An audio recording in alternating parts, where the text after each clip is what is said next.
appreciate you taking the time to join us this morning as we talk about how we build relationships, and relationships is the key word here, between the business industries, educational entities, and the other community partners that you may have in your community.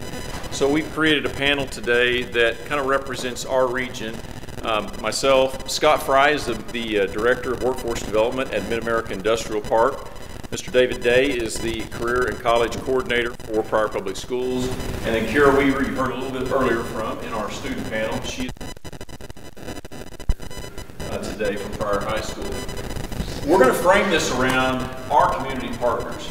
And I always hear this because, well, you guys have got this. Every community has something. Every community has assets and partnerships and opportunities. It's just about how do we reach relationships that kind of highlight that. So in our situation, we have many groups of folks coming to the table. Of course, the school, Mid-America Industrial Park, our Chamber of Commerce, which actually represents even beyond us. And then in our situation, the Native American tribes in all of our state, the Cherokee Nation has been a big partner. We have leveraged all of those entities along with workforce folks, state entities, our college and higher ed. We have OSUIT, we have RSU there, we have a really strong career tech as well. So when you partner all of those components together, you have a lot of people with potentially the same resources and or resources that you can leverage. So what we're going to talk about today is how do we leverage that and what does it look like? But we're going to do it a little different. We're going to flip the script for you. We're going to begin with the end in mind. We're going to show you at the beginning what can happen for our learners, for our community, for the potential of workforce development if you get this going. Because what we're going to show you is what we have just created this year in our district called an SREB. We created an Advanced Engineering Technology program. Now, this wouldn't have happened without the relationships we've created. So I know it's like, well, we came in here to talk about relationships. What you're going to see, though, is an end product, and then we're going to go back and talk about some of the other things that have been put together for it. Because we started a discussion, because we had a relationship that started with us discussing common issues, I guess, with our business and industries and things like that, we as a district started hearing what is needed in our workforce. We have 81 industries in the Mid-America Industrial Park. Ranging from Google to Airgas to DuPont, we've got all kinds of different industries out there. Some logistics, some data, some of course straight manufacturing. We found a couple things. They wanted the folks to be able to show up on time, be able to pass a drug test, all of those work in a team, all of those character soft skill kind of pieces. We also started hearing some needs as far as specifics. So we as a district, listening to them, and working with Mid-America Industrial Park, we introduced this SREB course. We sent a teacher, and we're providing the teacher. We sent her to hire her this summer, send her this summer to 2 weeks at Georgia Tech to get the training for this particular slant. Now, other places we've done pre-engineering things like this. Ours has a manufacturing slant to it because we listen to the needs of the community in our area. So as we built this, we created, you kind of see the pieces here. We want to give you a sample of what that might look like for our learner. And then I guarantee you when she's done, you're going to think about, well, golly, there's going to be an employee or a person coming out now that's more college and career ready than they were before that's going to meet the needs of the industries in our area. Because I promise you, Kira will do a great job. So let me introduce you to Kira Weaver. She's going to work through real quickly her process at reverse engineering and then her manufacturer's role. So Kira.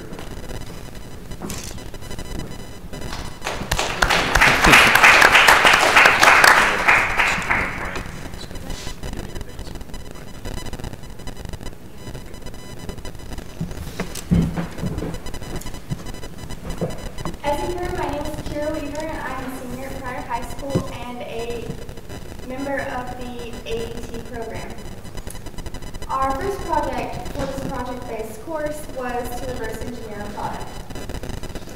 I was hired by Home Tech Co. to reverse engineer an item as well as provide clear documentation of the steps taken and a solid model. I chose to recreate a Lego Duplo block. My constraints for this project were my item must fit within the bounds of the 3D printer's platform and it must stay under a set budget of $3,750. The first step in reverse engineering is to complete research on your product. Through my research, I found that Legos are created using injection molding. This, in short, is a process where colored granules of plastic are melted, poured into molds, pressurized, and cooled. When the products are removed from the molds, they are complete and ready to be distributed. This is an extremely efficient process, as each block costs less than 5 cents to manufacture and sells for well over 10 cents. This means that LEGO has a very high profit margin with these products. Each block features 5 main components: 0.1 and 0.56 inch webs, which provide stability for the block, as well as studs, ribs, and a center peg that allow the block to interlock with other blocks. The next step in reverse engineering was to create our model.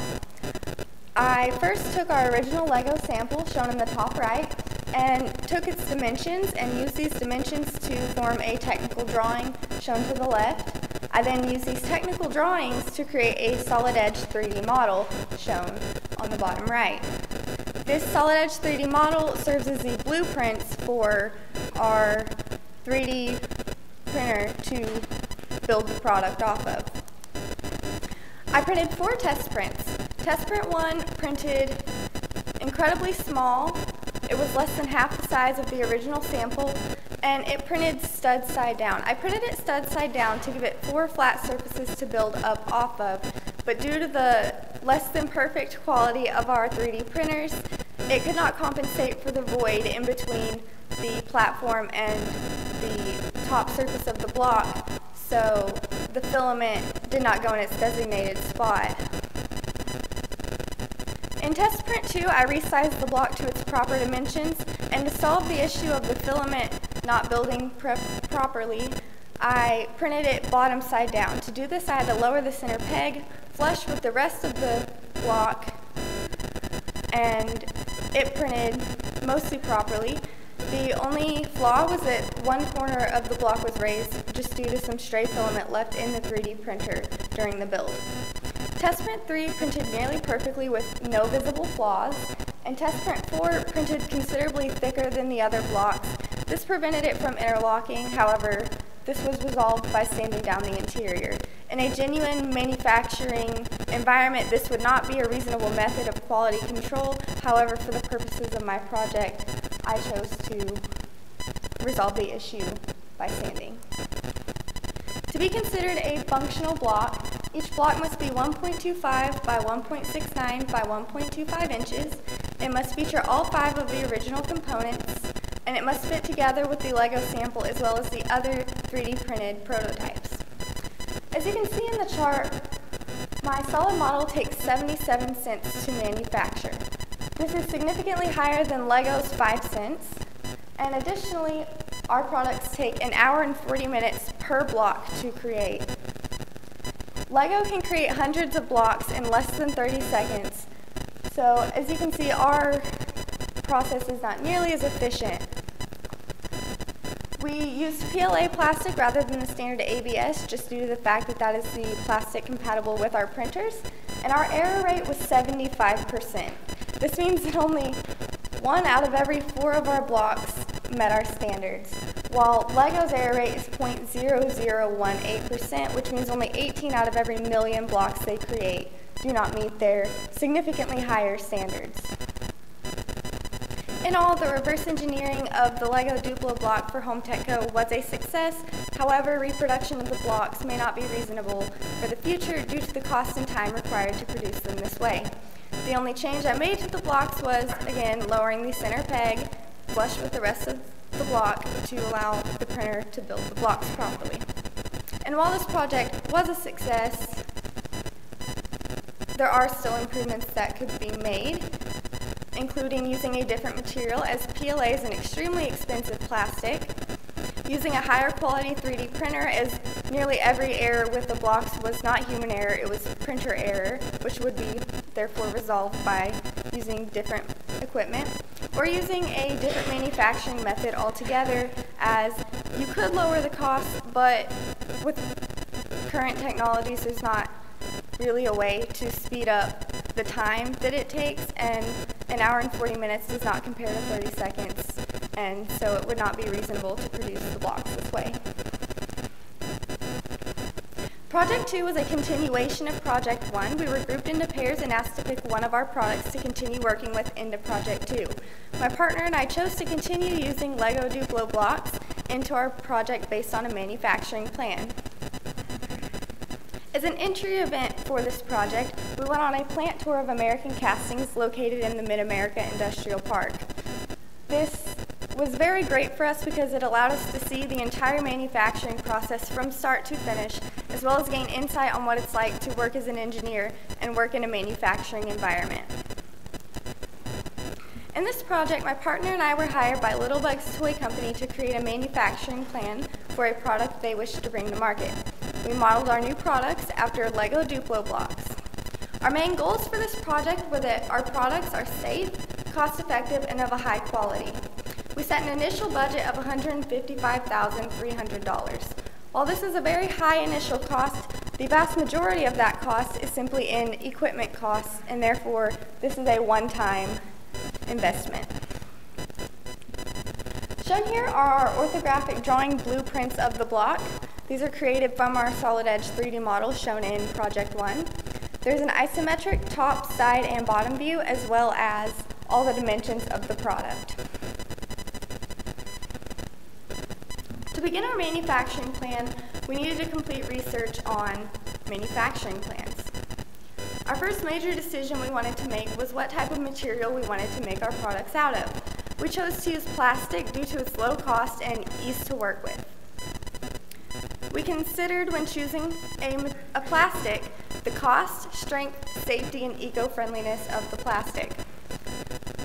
We considered ABS, which stands for acrylonitrile-butadiene styrene plastic, because that is the type of plastic used in Lego blocks. We chose some HDPE, high-density polyethylene, PP polypropylene, and PS polystyrene plastics because they are used in mega blocks, which is another leading name in building block companies. We immediately ruled out the use of polystyrene due to the fact that it leaks benzene, which is a known carcinogen. We refused to expose our customers to an unsafe product, therefore the use of polystyrene was immediately ruled out. We finally decided to use polypropylene plastic due to its low cost, high strength, safety, and eco-friendliness. Our next decision was what type of manufacturing process we actually wanted to use. We chose to follow suit with Lego and Mega Bloks and use injection molding as it felt the most reasonable due to its cheap process and incredibly fast manufacturing time. As you can see in the pie chart, the entire process takes approximately 35 seconds to create hundreds of blocks at once. The first 5 seconds, the actual molding process only consists of the first 5 seconds of this process, meaning that it is an incredibly efficient and incredibly fast process. The injection molding process starts in our holding area where 6 silos hold colored granules of plastic. When a certain color of plastic is needed, the corresponding silo is hooked up to a tube which sucks the granules onto a conveyor belt where they are dropped into the injection molder's melting chamber. From there, they are heated and melted to a certain consistency, injected into the molds, put under hundreds of tons of pressure and allowed to cool, and then ejected onto another conveyor belt where they are lined up single file and put through a 3D scanner. The 3D scanner will scan each of every 50 blocks that passes through it. If that block does not meet standards, the 50 before and 50 after are pulled off the line and remelted. If the block does meet standards, then those blocks continue on the production line into a 3D counter where they are sorted into sets. These sets are then placed in boxes and moved onto pallets to be distributed to companies. Shown here is the routing sheet, which is a more technical way of describing the manufacturing process. It is typically used in a manufacturing environment for the employees to see and track where the products are during the process.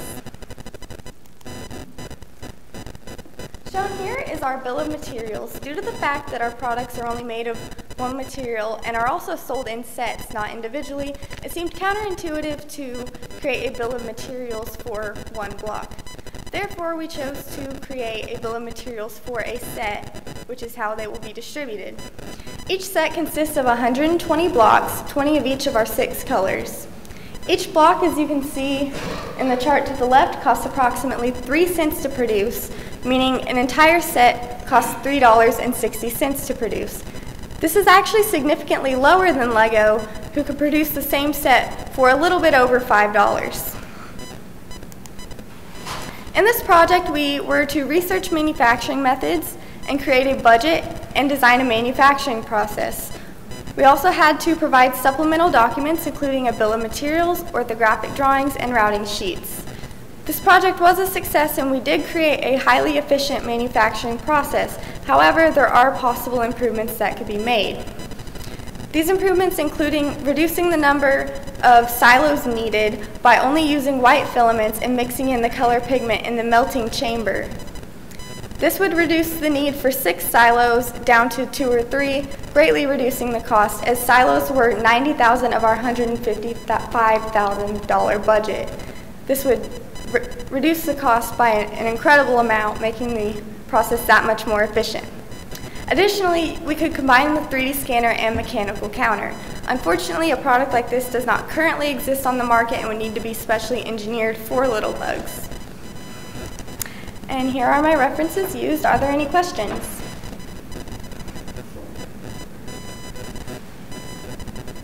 Okay.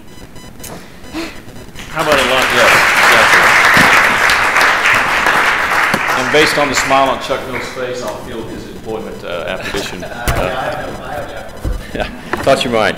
That's incredible. I want to tell you that as a manufacturer, a long-time manufacturer, that you have learned so much that I wish I had known when I was your age.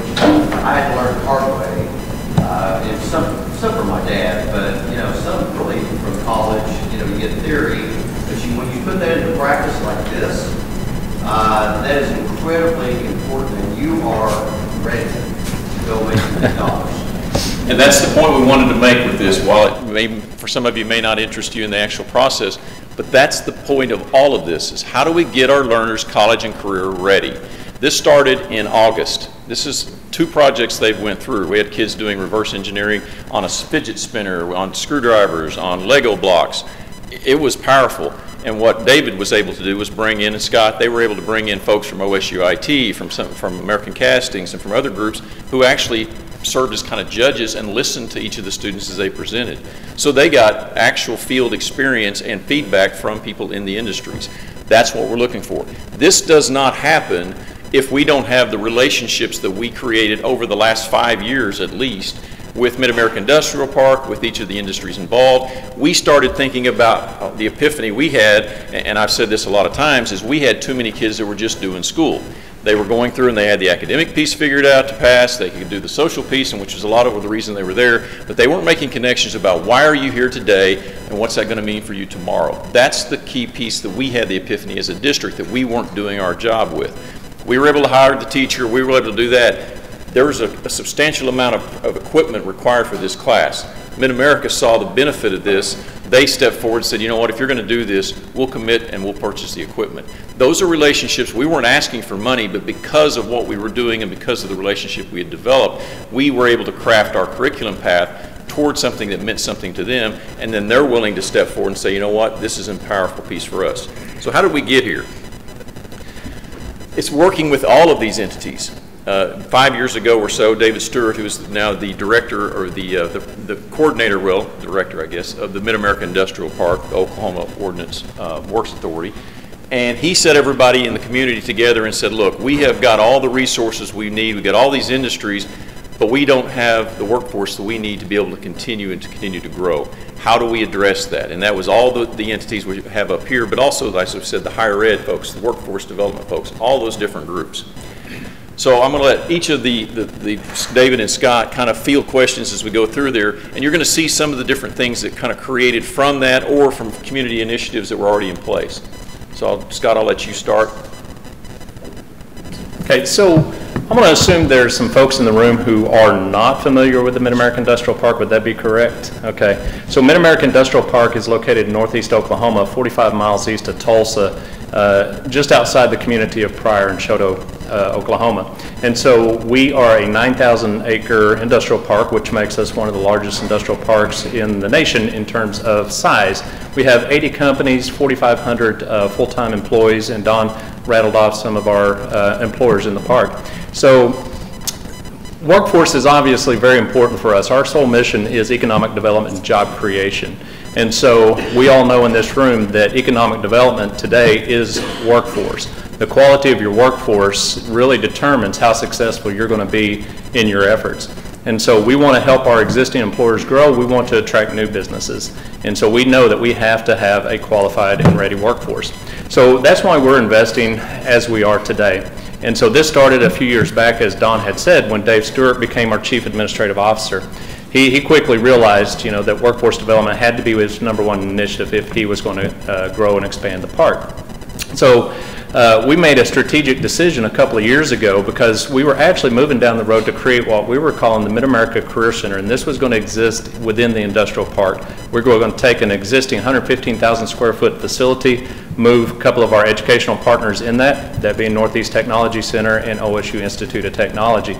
And then the center of that facility, we were going to have our Mid-America Career Center, which would have had the high-end STEM lab with all of the resources that they now have access in school, because what you see on the screen here is one of the STEM labs that we invested in, because we got down the road on that project and we realized, we had some inherent challenges. We weren't going to be able to connect with the number of students that we really wanted to connect with, because getting them to the park alone was going to be an issue. Being in a rural area, transportation is always going to be a challenge for us. So we changed course. We scrapped that idea and decided to push our resources into the schools. And so we installed one of these STEM labs in each of the 5 school districts within Mays County. So Don's STEM labs are at the elementary level. The other 4 districts are at the junior high and high school level. But these labs give our students the opportunity to experience a wide variety of technology applications, from audio-visual communications to robotics, pneumatics, you name it. It's in this project, or it's in this lab. And so what's great about these labs is students work, they're self-directed. So you walk into this lab, you've got 12 teams working. Each team is working on something different. They're not lockstep. And so they're self-directed. So not only are they experiencing technology application, they're also becoming self-directed learners. And so what we hope is not only that they develop skills that are in demand in the park, and skills that will be applicable in the future, but they will be able to find or discover their aptitudes and their interests and build upon that as they move through their high school experiences. And so that was essentially the first phase of our workforce development initiative, is to put these resources in our schools. One of the ways for educators thinking about that, what we did after this relationship had flourished and we were able to have this opportunity, we decided we wanted to put it in the elementary. We were thinking about how do we give experiences to all of our students as we build a STEAM pathway. We realized we already give our GT kids, which was basically our gifted and talented, they got an experience at the elementary, but that was not everybody. We've got a bell curve of students. Our high-end students were always doing well. It was that middle group of students that we needed to move over. That was the challenge we had. So what we did is by putting in the elementaries, we now have every 4th, 5th, and 6th graders are all going through rotations throughout the year. So every student in the 4th, 5th, and 6th grade are getting experience at this high-end STEM lab. Then that connects to the GTT program we have, that we have a partnership with Career Tech at the junior high, and then into our SREB approach and their other science type opportunities. Continuing on in the industrial park, we created the Mid-America Youth Marketing Team. I'll let Scott talk a little bit more about it. Well, so I think everybody in the room would agree there was a lot of wisdom on the panel we just saw in that first session, right? And so we discovered about 4 years actually, Dave Stewart, he hosted a focus group of students, high school students from each of our 5 schools. And, essentially what he wanted to find out through this conversation with these students is how can we connect with you? How can we spread our message? How can we create the awareness that you need to have about the careers here? And so what they told him is, well, we're going to give you a little bit of our time, and then we're going to check out. So essentially what they were telling him was, that they would probably listen to their peers more so than they would the adults. And so from that conversation, the Mid-America Marketing Youth Team was created. And so we have high school students from 9th grade through 12th grade who serve on this committee from all 5 school districts. So this again is a collaborative effort, and a lot of the things that we do are collaborative through the 5 districts and 6 districts now there in Mays County. And so we use this team to help spread our message at their home schools. And so they have the opportunity to get some deep learning and understanding about the industrial park, the careers that are available, and then take that information and disseminate it at their own home schools. But they are also extremely valuable to us as we create programs. And we kind of had an aha moment, you know, a few years back when we started this process, is we were creating all these programs for schools, but we were never ever giving them a voice, or we never understood what their perspective was. And so they're at the table with us now as we create these programs, and they get to have input. They get to tell us, yeah, that's going to be attractive to us, or no, it's not. And so that's been an extremely valuable program for us, and one that's really grown over the years, and it's kind of a prestigious thing for these schools or these kids to be on the team now. And even leveraging another partner in there, RSU has a TV and radio. They've done some marketing through that, so they've learned some experience and some skill sets as they went on. Some of those kids kind of learning more about the manufacturing process, but also about marketing and things of that nature. David Day, our career and college coordinator, might let him speak a little bit about some of the things that are going on when we did Manufacturing Day and how it relates to the park and to our schools. We did a manufacturing day where our students, we bussed our students out to go to see several different companies. 2 of them that are really help us out with the school. Ray Corporation and American Castings do a real good job of community relations with our school. We took students out on a tour. We split them up. Half of them went to Ray, half of them went to American Castings. We came back to RSU, one of our other partners. They had a movie on manufacturing. They gave popcorn and water. Our students sat and watched. And then after that, we split them back up, and we went to those students that went to American Castings, next went to Ray to kind of get a tour of it. And those were for our senior classes, and we actually sent out invites for our students. So if they wanted to sign up for that, any student could sign up for that, but some of our classes have already signed up for that as well. So we did Manufacturing Day. That's one of them that we've done. We also do internships. We just started this year. Obviously, if you know, Dr. Cootie at Hilldale has been doing this since last year. We kind of piggybacked on her, what she's done, copied what she's done, and tweaked it to fit us. We had 91 students that were interested in internship. The biggest issue was I didn't want to roll 91 students out not knowing what I was doing at one time, so we just picked 10 to start off. And I'm glad we picked 10 because we worked through a lot of issues right now. If I had 91, my life would be a headache. So we did 10. We're going to build on that. We've got 2 girls that went to hospice, and I had to tell them, I go, you do know what you're getting into? And they said, yes, we know. And I said, are you sure you know? And they, yeah, we get it. And they've been rock stars. I've got an email from one of the business partners at hospice, and she says, we want these girls to stay here all year. They're awesome. And not only are they're working in the office, they're going with the chaplain, they're going out and painting fingernails. They're doing all sorts of things. So we're not just doing the Mid-America part, we're also doing the local business with our Chamber of Commerce. I don't have it in front of me. So, and that's one of the things we're doing. We also have guest speakers coming in. I had it on my phone, but Scott's got it here. We have guest speakers that come in and speak to our high schools, speak to our elementaries here. We have, for instance, we have one from DuPont and one from Google in the picture here. They come in and speak.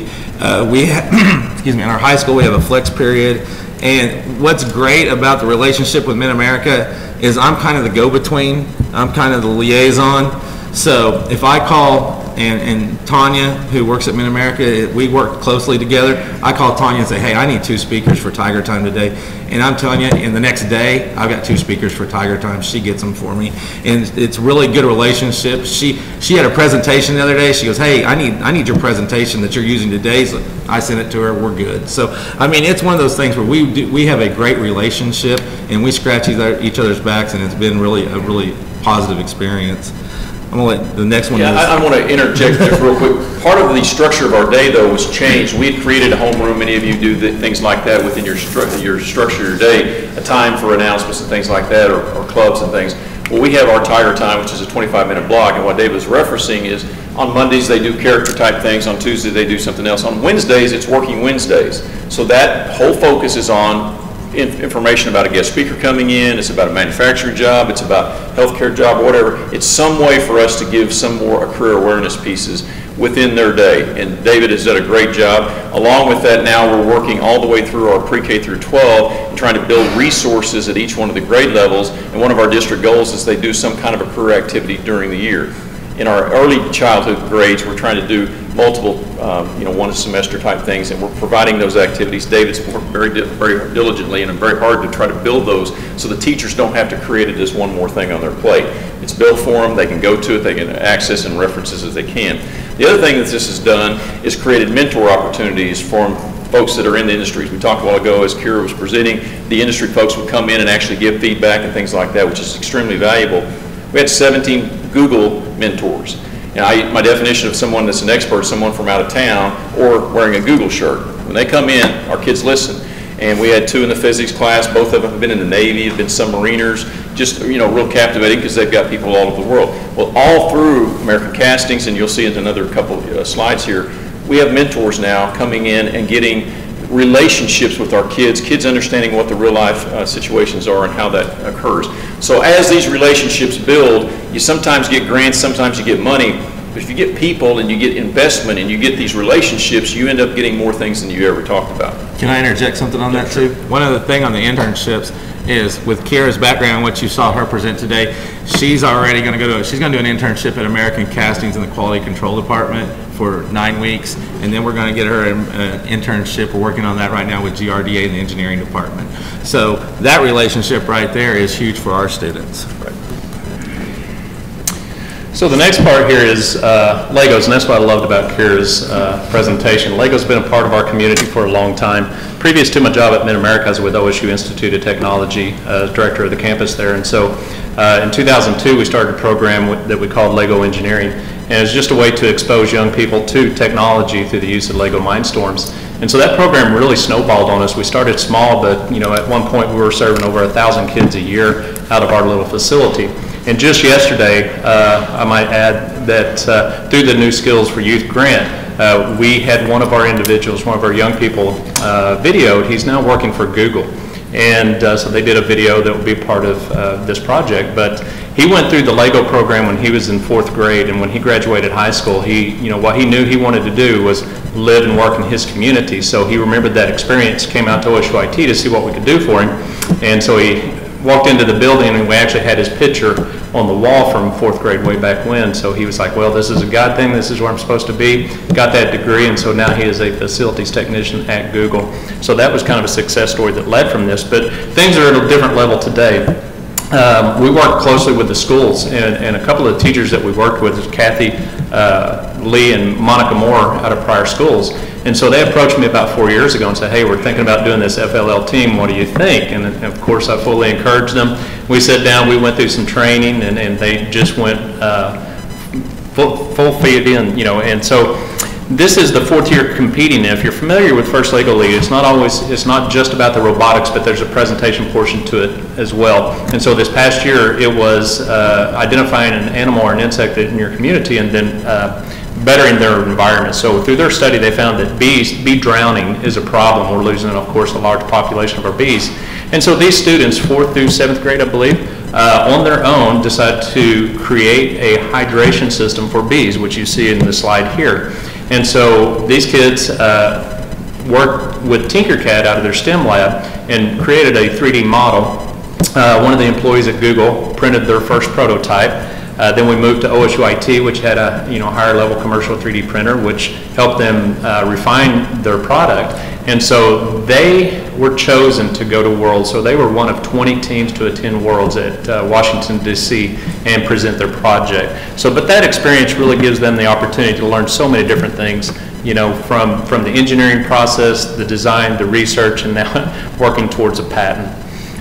Also a number of camps, Scott mentioned it earlier. We have a number of camps, and I might let Scott, just as he talks about 2 or 3 of them here. Summer opportunities, different opportunities to give experiences and exposure to some of our kids maybe that would not get a chance or an opportunity. Yeah, so we are in the process of building a UAV program in our county, an unmanned aerial vehicle program, and that's through a gift through Google, and we're able to, again, provide resources for each of the school districts in Mays County so that they have those assets, again, at their home schools. And then we have culminating programs at Rogers State University there in the park. But, when we look at this, drones, rockets, those kinds of things are things that get the attention of our young people. They're excited about them, something they engage with. But in that process, we can get them exposed to so many different types of technologies as they work on those specific programs. The second one is the Mays County Robotics Team, and it's one of the first initiatives we started about 3 years ago. We're entering our third season as a combined team.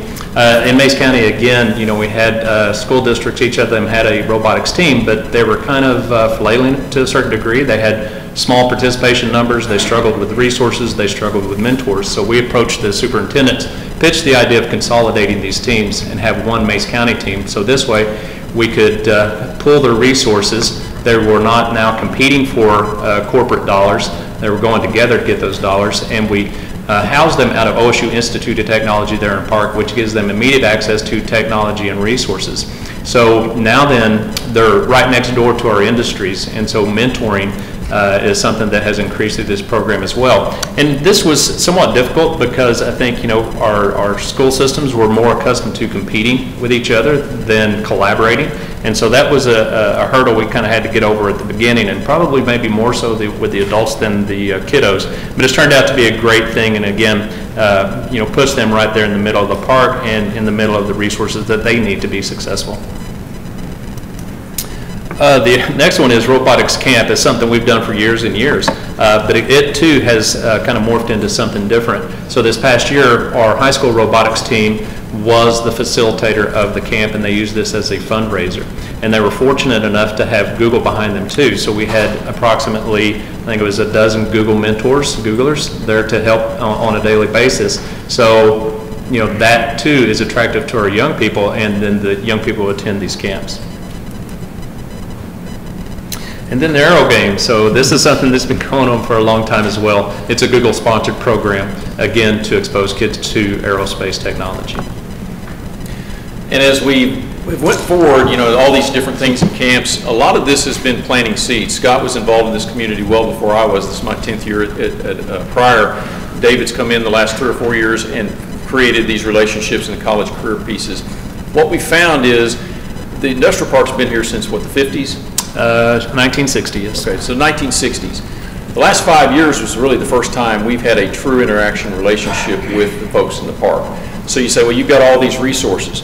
All those resources were sitting there for a long time, but until we started cultivating relationships and finding out what was out there, we weren't benefiting, and neither was the industries. So I think it has to be a willingness on both components there. But as we found out, and some of the relationships now David has taken and run with and collaborating, I have nothing to do with it, have no idea it's even happening. He'll come up and say, hey, we're doing this. Wow, that's great. It's because it started taking positive momentum. One of those kind of things happened when DuPont called me and said, hey, we've got a grant. Would you guys mind if we wrote it? Didn't even ask me to write it. They just said, hey, I've got one. Our engineers, their engineers, she went ahead and wrote the grant, calls me back in about 4 or 5 months and says, hey, we got this grant. It's called Sea Perch. You create an underwater robot and basically then run it through an obstacle course. So we're going to be able to do this, and by the way, we got an engineer, she was the one who did it. She showed up and actually taught the course with the 2 instructors we had for the elementary. We put it in one of our 6th grade classes, and then at the end of the experience, we went to the rec center where the pool was, set up the obstacle course, and had the kids be able to run the Sea Perch obstacles through that. The big thing for me, I walked in, I said, well, did this work the first time? Well, no, it didn't. We had to do this, and it had too much ballast on this and all that. We started talking about growth mindset very quickly. Kids today don't like to fail, and sometimes our more gifted kids, they really struggle when they fail. You've got to get them out of that mindset. They have to realize that they're going to fail, and it's how do we help them manage their failures. So this experience, that day we had it at the rec center, they had almost all of the DuPont engineers were all there talking to the kids as they went through it, and we did it in it for 2 days. So they got an exposure for all those, with all those engineers, and the engineers got to hear feedback from those 6th graders. So a really strong experience that we didn't really even facilitate or ask, it just became because of part of our relationships with them. Scott, you want to talk a little bit about Third Graders Go to Work? Sure. So Third Graders Go to Work is a program that's been in the community for years, and it's coordinated through the Chamber of Commerce. And so every third grade in the Mays County district is paired with a company, and so they get to spend a day at that company, but there's curriculum in front of it where they get to learn about careers, they get to learn about different occupations, and so then that leads up to the day that they spend at the park, and they get to spend that day acting as if they are representatives, employees of that company. And this is one of those that is easily replicated. Everyone has an insurance agency, everyone has a city hall, everyone has fire stations. All of the partners that we've had, and this actually, as you said, started in 1999, if you become a partner, they stay hooked. Those folks that have done this, once they get that relationship with those third graders, it is really cool to see. This is very, very easy to replicate, something that can be done in just about any community. And David, I'll let you speak a little bit about our relationship with the Cherokee Nation. The Cherokee Nation houses our Alternative Learning Center. We have approximately 17 students, and not all of them are from Pryor. We co-op with some other schools, and they house our Alternative Learning Center where our kids go out there, and it's basically like any other AL. They're not there for a full day. A lot of their stuff's online. We have several teachers out there with different disciplines taking care of them and getting them on pace to graduate. Another thing we do with Cherokee Nation is we are working on developing a ACT plan, and Cherokee Nation provides a trainer to come in and train our students, or gives a workshop for our students prior to their 11th grade ACT test right before it. So they do that, they pay for that, and our students benefit from that as well.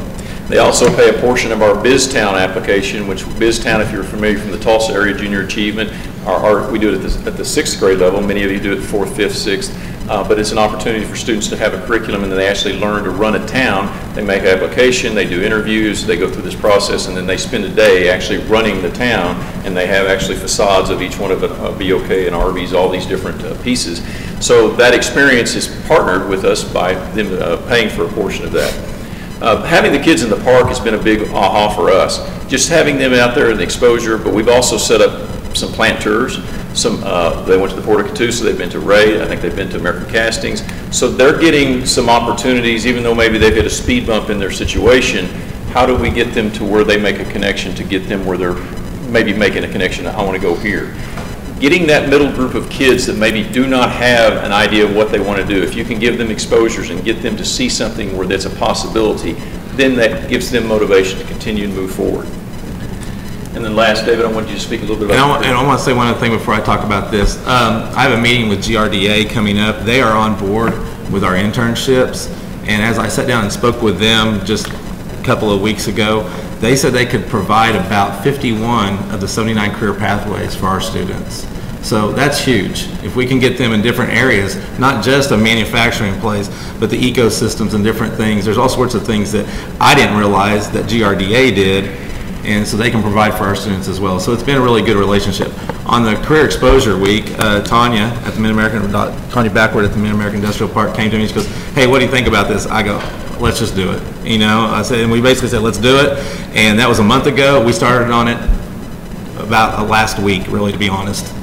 And this is what we've got. If you can see, we've partnered with the Pryor Chamber of Commerce. I've come up with the flyers. We've got all these people involved. What we're going to do is we're going to give out passports for our students. We're going to bring out the different schools. I don't know if I have them on there, but all the Mays County schools are going to come out and visit. They're going to get a passport. They have to go around and visit tables. Once they get 10 stamps, which is a signature, they have to take it back to the Mid-America Youth Marketing team, who's going to be at the front desk. They're going to be highlighting that. Once they get that, they take their number. They're going to put it in a box. They get drawn for a door prize provided by Google. So after they get that, they're not done. They can go out and get 10 more, get their name in a hat again, put it in a box. So the more opportunities they go out and meet the local businesses, the more chances they have to win a door prize, and they're going to be from Google, and it'll be pretty nice, to be honest. So they're actually going to be Google Homes, so those kids can actually get those. So that's just one thing for how we're doing this, and you can see we threw this together in a week. But it's with that relationship. Tanya said, "Hey," she called me and said, "Hey, can you just come out here today?" And I said, "Yeah, let's come out." We got paper, we sat down, she had pizza, we ate pizza, and we figured it out. So it's just one of those things where we have that relationship, so we're able to do these things. One last thing as we wrap up. You notice we said 5 county schools a lot of times. There's a lot of working relationships available with educational entities. We do things with the higher ed component of RSU, OSU, IT. We also do a lot with our other partners, and it usually isn't a competition that you see your neighbors. I think you got to look for, how does the tech partner with you? How do other school districts partner with you? How do you get higher ed involved?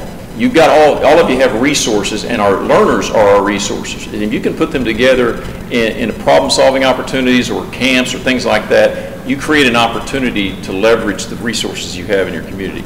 I know we're right at time, so we'll take a quick question or two if anyone has one. Certainly appreciate your attendance today, and hope we gave you some insight on, what this means for the learners down at the other end of this. Any questions? Yes, ma'am. My name is Greta Pacifico, and I'm here representing the Greater Oklahoma City Chamber of Commerce today. How has your Fire Chamber of Commerce been most supportive in your efforts to really build that relationship between businesses and schools? Go ahead, Scott. So the Pryor Chamber of Commerce is a real integral part of our community, and so they've been involved at a very high level. I mentioned the Third Graders Go to Work program is something that they've coordinated for years, but they're always at the table with us and very supportive. So we're blessed to have a very active chamber. And honestly, from the school side of things, this is my 10th year there. Very first day, I walked in, she was knocking on my door, how can I help you, how can we coordinate? Of course, the college, as she said, the Third Graders Go to Work, giving that plant those seeds type thing. But when we started the Character Ed program, which we feel very strongly is a part of this soft skills approach, it's called The Leader in Me. It's based on Franklin Covey, or Stephen Covey's work of the 7 Habits of Highly Effective People. Covey's stuff is very expensive.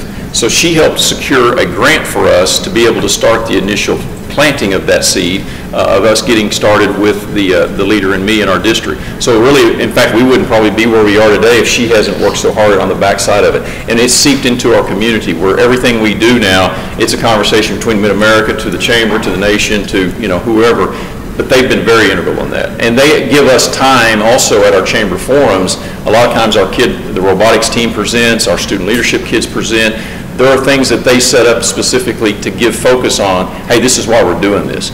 Another thing we also work on, and you probably have regional alliances, NORA is the Northeastern Oklahoma Regional Alliance, very strong supporter. We host at Mid-America's Expo Park in our region an educational summit in April, and we of course have one in Tahlequah in the fall. Those are regional opportunities for us to look for resources and to be able to share. Anything else that we really need to wrap up? One other thing I would say on that is they did a good job of help securing our internships. Not only do we deal with Mid-America, we also have to deal with the local businesses in our community, and they did a good job of helping us go out and secure some of those internships, because they have relationships with those that I don't necessarily have. In fact, another thing we've done is we have one student that has an internship at the Chamber of Commerce right now. We're going to add another one next year, so those students can kind of serve as a liaison with the Chamber and myself. All right, we're over time. I appreciate your interest, and I hopefully you gain something from this. This is about planting seeds, though. Some of the things that happen right now may take years to basically grow to the point where you see the benefits, but it's well worth your time to invest. Thank you.